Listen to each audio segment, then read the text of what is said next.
My mom was assaulted by a giant snake. 10 months later, she gave birth to my sister. Everyone in the village said my sister was born of the serpent. When she turned 18, my mom hung a sign outside our house. Anyone who paid could go into her room. My sister was beautiful, so there was a steady stream of visitors to our home. Then she got pregnant. So many men had come through. No one could tell whose baby it was. My mom immediately tried to drag her off to take care of it. For the first time, my sister yanked her hand away, hatred blazing in her eyes. She said, "If you hated me so much, why did you even give birth to me? Why let me live like this, neither human nor ghost?" Hearing that, my mom grabbed a heavy stick from the corner and started beating her over and over again, shouting as she swung, "You little bitch! Who gave you the nerve to talk to me like that? Ungrateful wretch. I gave you life. And not only are you not thankful, you blame me." I don't know how long my mom beat her. All I know is that by the time she stopped, my sister wasn't breathing anymore. She kicked her twice, to be sure, then muttered with a sneer, "So weak. Dead already?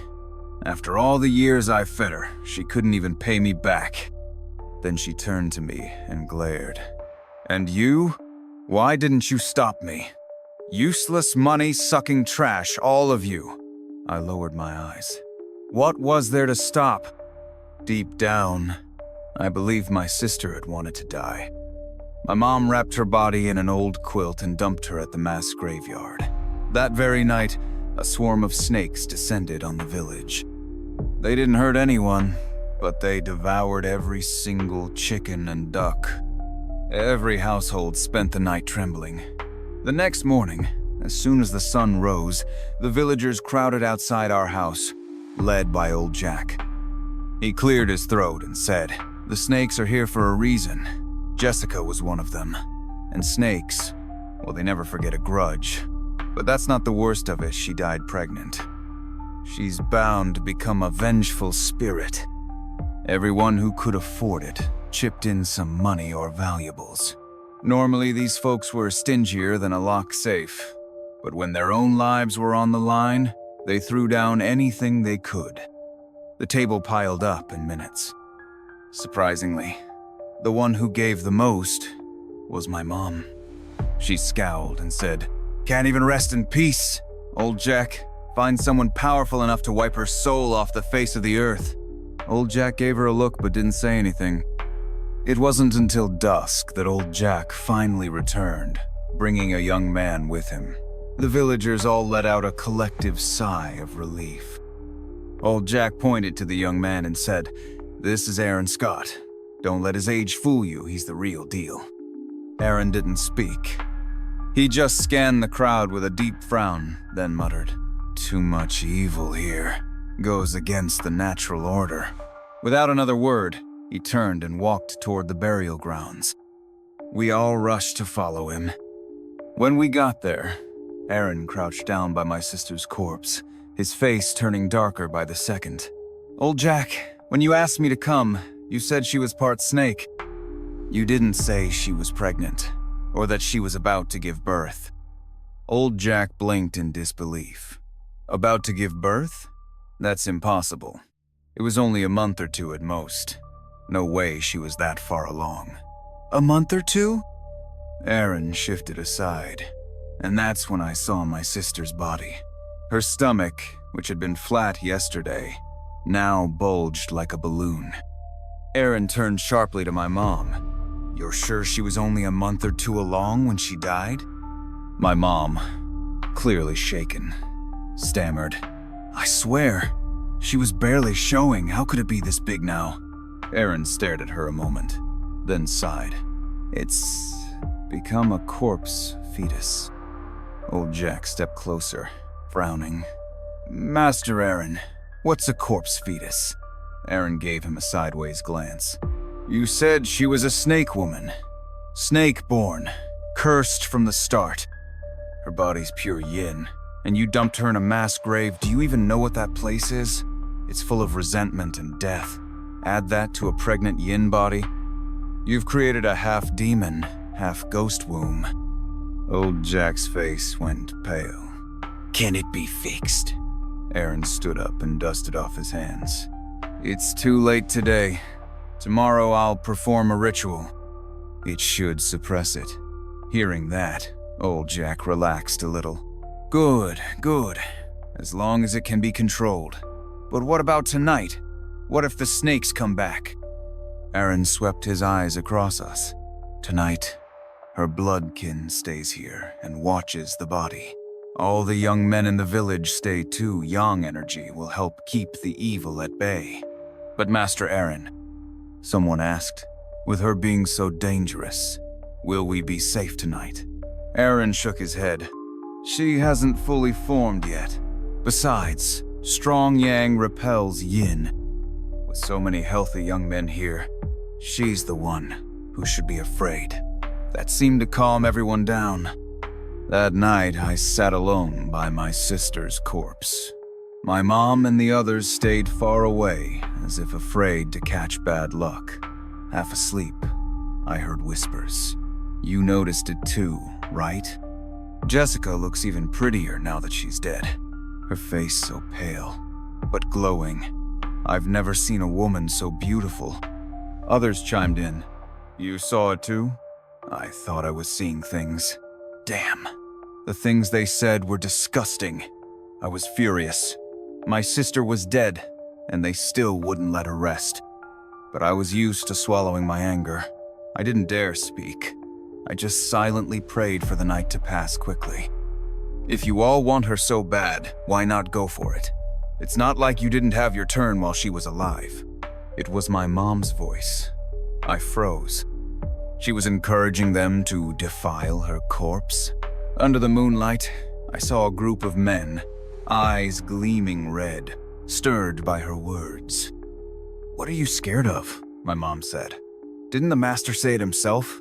Yang conquers yin. You're all full of yang. Maybe we won't even need tomorrow's ritual. Carlos, one of the local bachelors, slapped his thigh and laughed. Makes sense to me. He started walking toward my sister. I threw myself over her body to shield her, but Carlos was strong. He cursed and yanked me off like a rag doll, tossing me at my mom's feet. Keep that brat in line! Don't let him ruin our fun. My mom kicked me twice and stomped on my face. Don't worry, he came out of me. I'll kill him myself if he acts up. With Carlos taking the lead, the rest followed. One after another, they approached my sister's corpse. What should have been a solemn vigil turned into a grotesque orgy. It wasn't until dawn crept over the horizon that they finally dispersed. My mom lifted her foot off me and spat in my face. Ungrateful little shit. You came out of me, and now you're siding with that worthless bitch. Listen to me. If you breathe a word of tonight to anyone, I'll kill you. Then she turned and left. After she was gone, I got up, numb and shaky, and crawled back to my sister. Her clothes were gone. She lay completely exposed. I thought I saw a smile on her lips, a wild, mocking smile. I rubbed my eyes.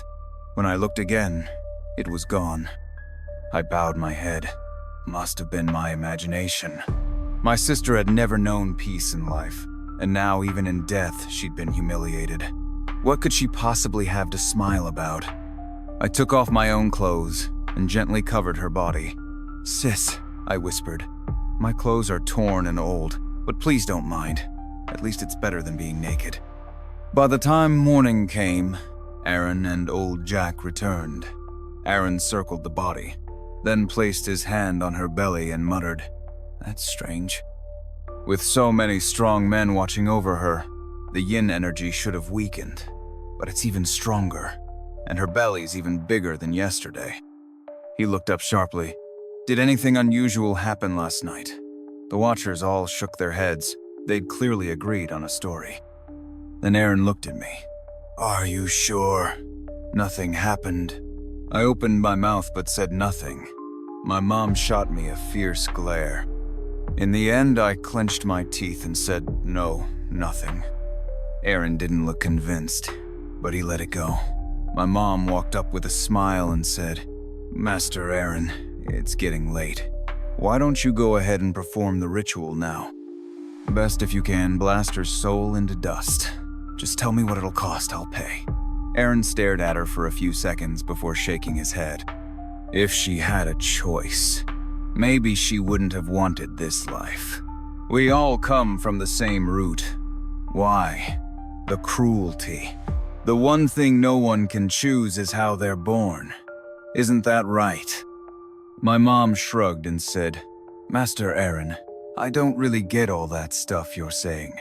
But that wretched girl came out of me, so I've got the right to decide whether she lives or dies. As long as you can blast her soul to pieces, I'll pay whatever it takes. Aaron gave her a long, deep look, then just shook his head and said nothing. Aaron told us to plant a circle of locust trees around the burial ground.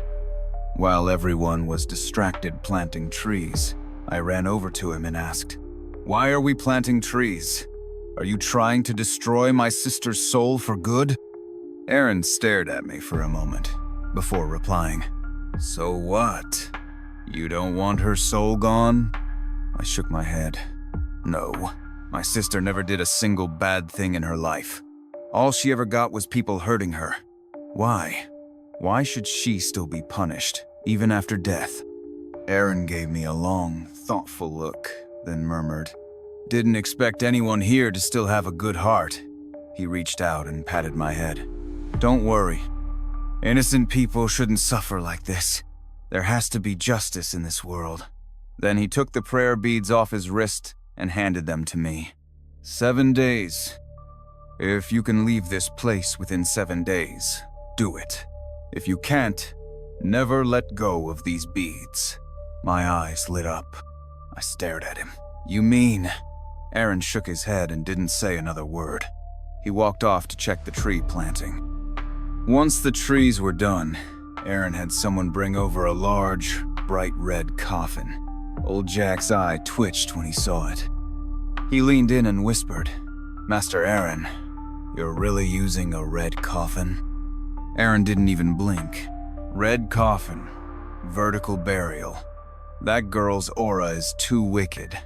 Nothing less than this will hold her. Old Jack still looked uneasy. But red coffins are dangerous. One slip and she might come back. Couldn't you just destroy her soul directly?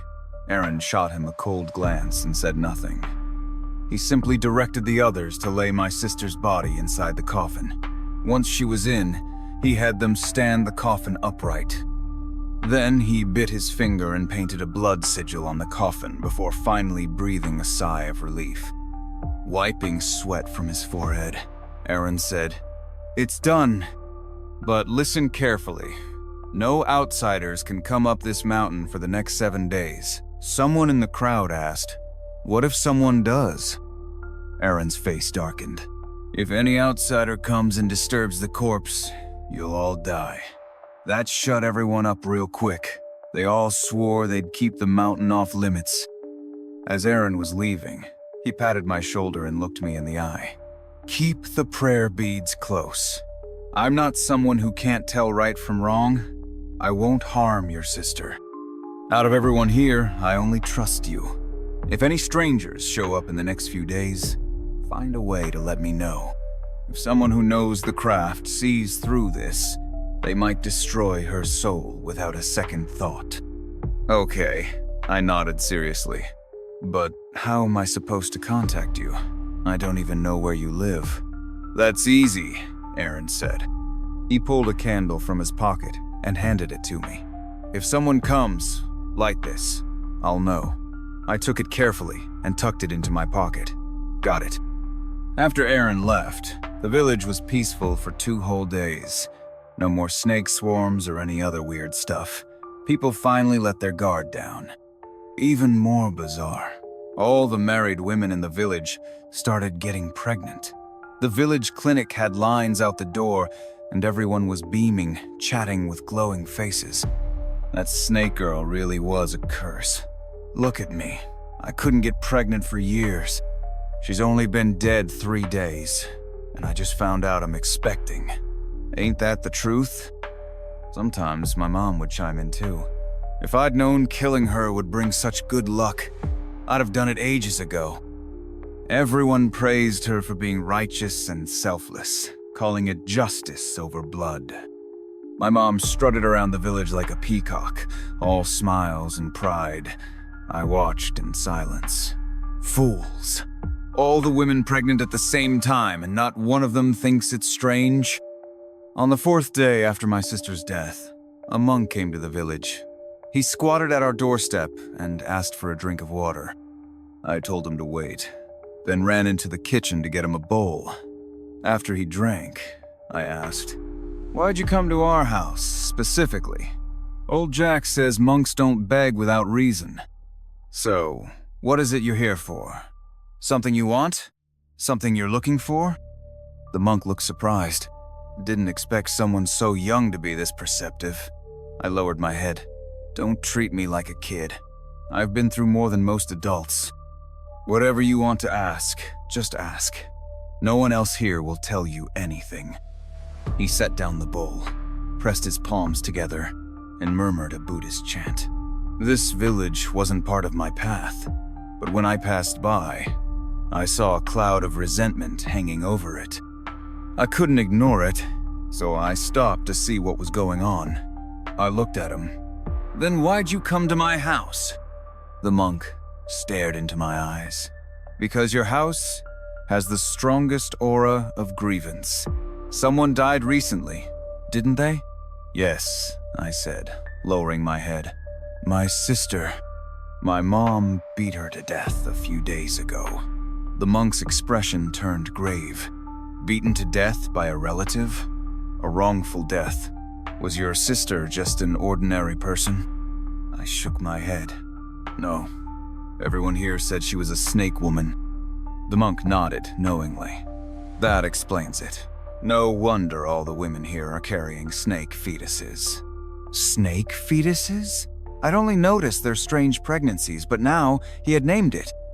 The pieces started coming together. The monk suddenly grabbed my hand. "Young one, where's your sister buried? Take me there quickly. If we're late, it'll be too late. Snake fetuses form in a day, burst from the womb in 3. If we're even a step behind, everyone here will die." I stared at him, then yanked my hand away. "Tell me something, monk. When someone does evil, should they be punished?" He nodded. "Of course," I said. "Then I can't take you. You only asked who died and how, but you never asked why.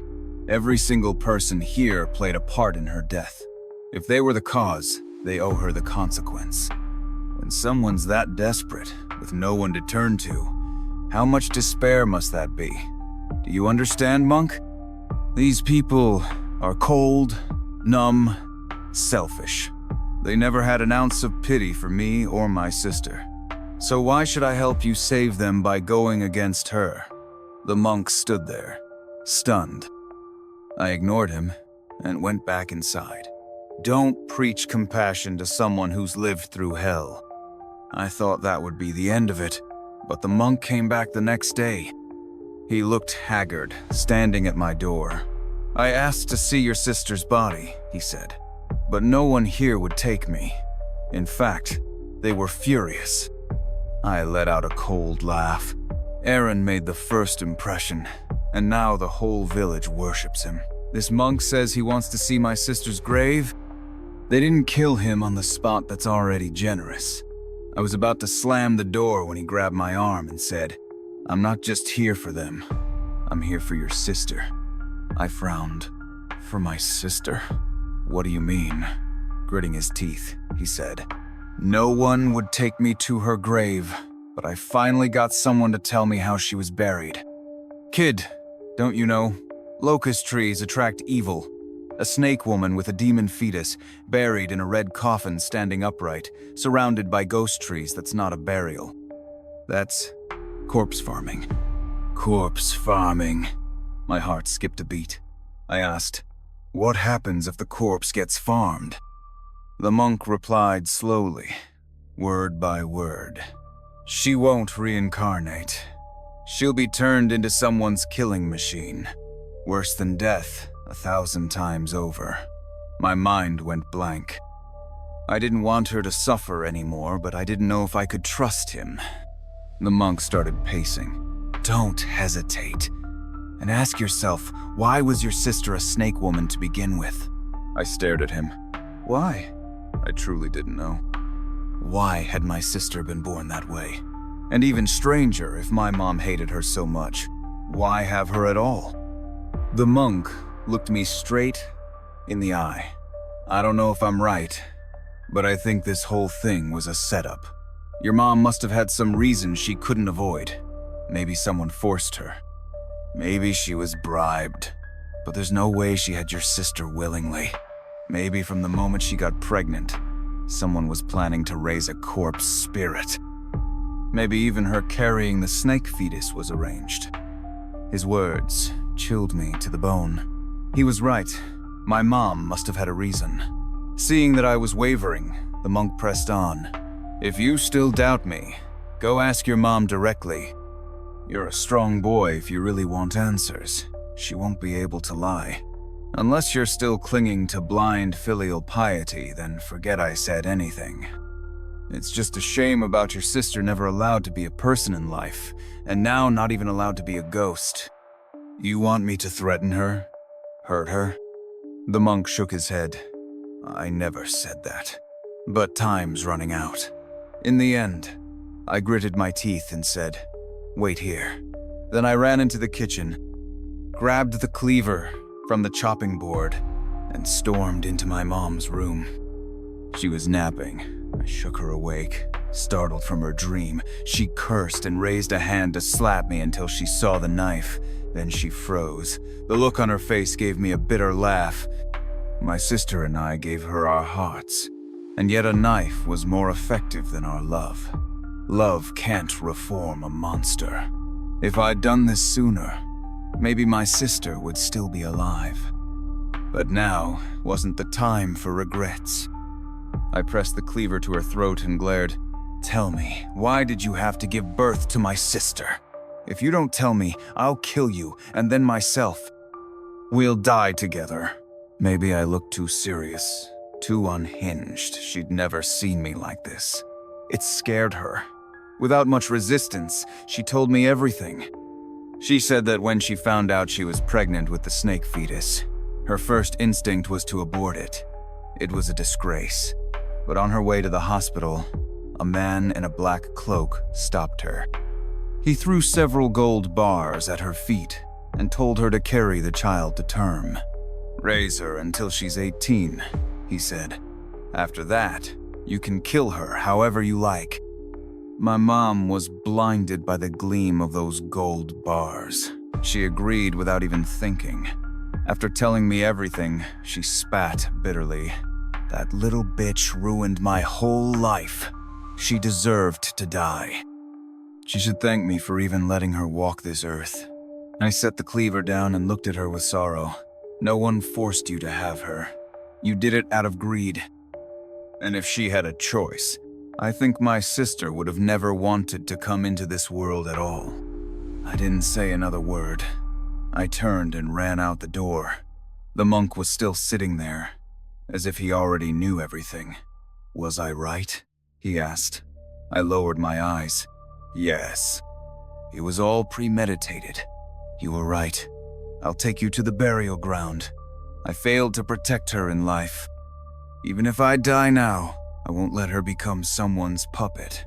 The monk stood up and dusted himself off. Then let's go while there's still time. At the grave site, the monk walked straight to my sister's coffin and narrowed his eyes, studying the blood sigil Aaron had drawn. It's a corpse-raising charm. I knew it. I looked at him and asked, so what now?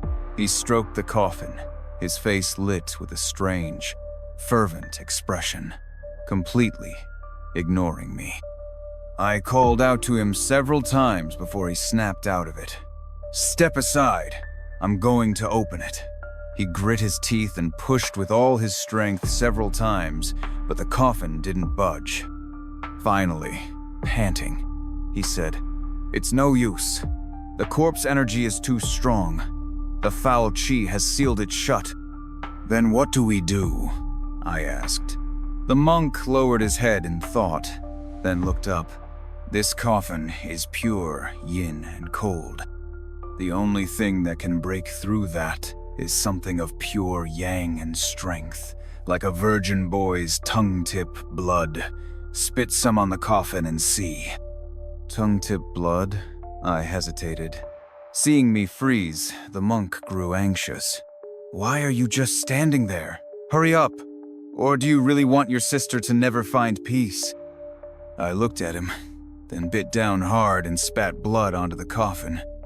But nothing happened. The blood splattered across the wood, useless. The coffin remained sealed. The monk muttered to himself. "Impossible. Pure yang blood didn't work?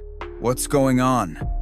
I, still tasting blood, mumbled, "Maybe something's off? Think harder." The monk took a deep breath. "What day is it since your sister died?" "The 6th day since she died. 5th since she was buried." His brow eased slightly. "The 5th day buried, then tomorrow night is the 7th, and the corpse-raising charm completes the day after. We're still in time, just barely. I need to look something up. I'll be back by tomorrow night. In the meantime, don't tell anyone I tried to open the coffin." I nodded. "Don't worry. You really care about my sister, I won't tell a soul." When I got back to the village, dusk had fallen. To my shock, all the women walking around had bulging bellies. But hadn't they just found out yesterday? How could they already look 7 or 8 months along? In a flash, I remembered what the monk said. A snake fetus forms in 1 day, breaks out in 3. Today was the 2nd day. That meant by tomorrow, the snakes in their wombs would burst out. I shuddered. If that's true, then maybe it's not so bad.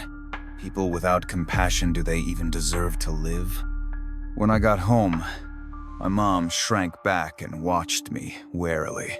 I gave a cold snort and ignored her. After all these years, love and respect meant nothing. But a cleaver at her throat? That worked. So love is the cheapest thing in the world. That night, I finally slept well for once, looking forward to tomorrow. The next morning, I was woken by waves of screams.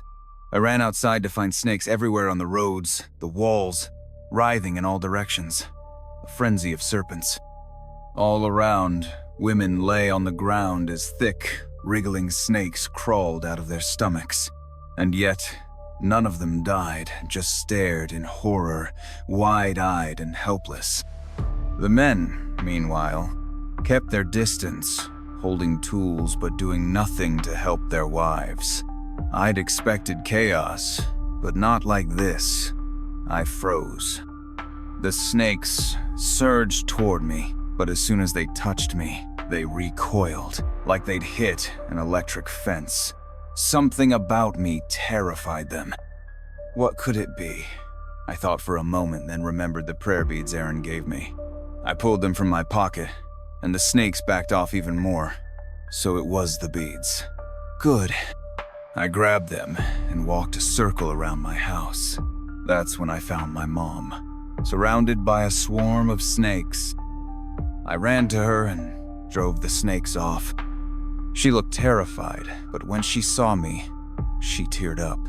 "I knew I didn't raise you for nothing." I snorted, said nothing, and tore the beads in half. I gave one part to her. "Stay inside, hold on to this."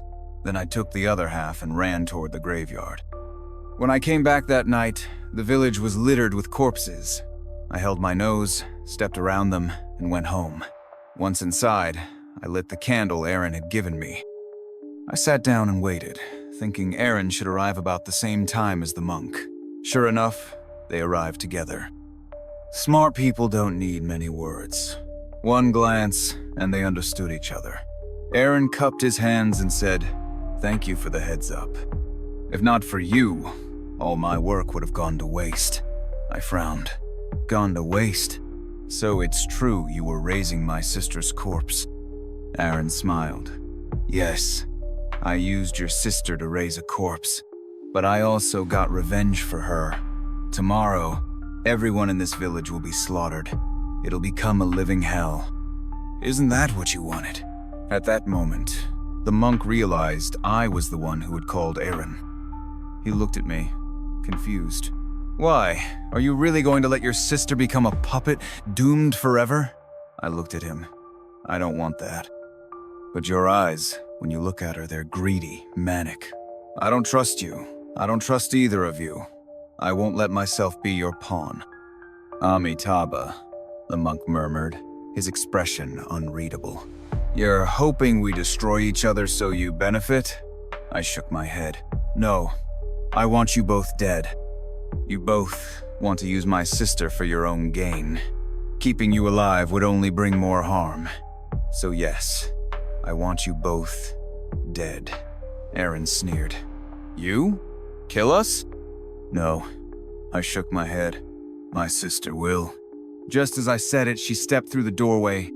The monk's eyes went wide. You, how? It's not time yet. How are you out? My sister didn't answer.